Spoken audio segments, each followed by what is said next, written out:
Bharat Ratna Bodhisattva Baba Saheb doctor Bhimrao Ambedkar महासभा के तत्वावधान में पूना पैक्ट दिवस के अवसर पर रमाबाई अंबेडकर सभागार विधानसभा मार्ग लखनऊ में एक संगोष्ठी का आयोजन किया गया। इस अवसर पर डॉक्टर भीमराव अंबेडकर महासभा के अध्यक्ष प्रमोद सरोज ने इंडिया रफ्तार से खास बातचीत की।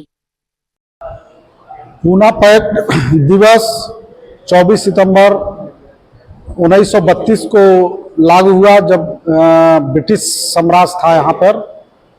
पूना पैक्ट जो है राष्ट्रपिता महात्मा गांधी और बाबा साहब डॉक्टर भीमराव अंबेडकर जी के बीच हुआ था। बाबा साहब डॉक्टर भीमराव अंबेडकर जी ने जो है दलितों पिछड़ों के लिए जो पृथक निर्वाचन की बात कही थी, उसको जो है राष्ट्रपिता महात्मा गांधी जी ने कहा कि नहीं, ये पृथक निर्वाचन होगा तो अलग हो जाएंगे।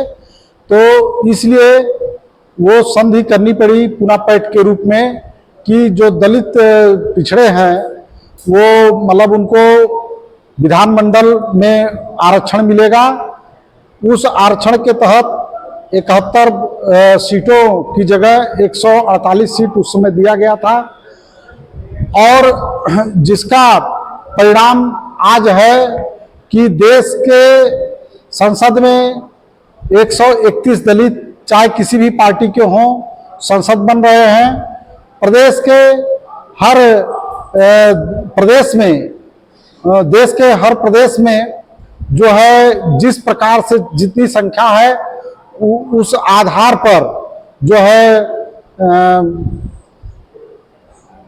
दलितों को भागीदारी मिल रही है। और जैसे उत्तर प्रदेश में 80 सीटें आरक्षित हैं, और ऐसे ही तमाम प्रदेशों में ऐसे आरक्षित हैं। और आरक्षित संवर्ग के लोग जब संविधान लागू हुआ तो जो है मिल रहा है। सर, आज के कार्यक्रम के माध्यम से क्या मैसेज देना चाहेंगे सभी को?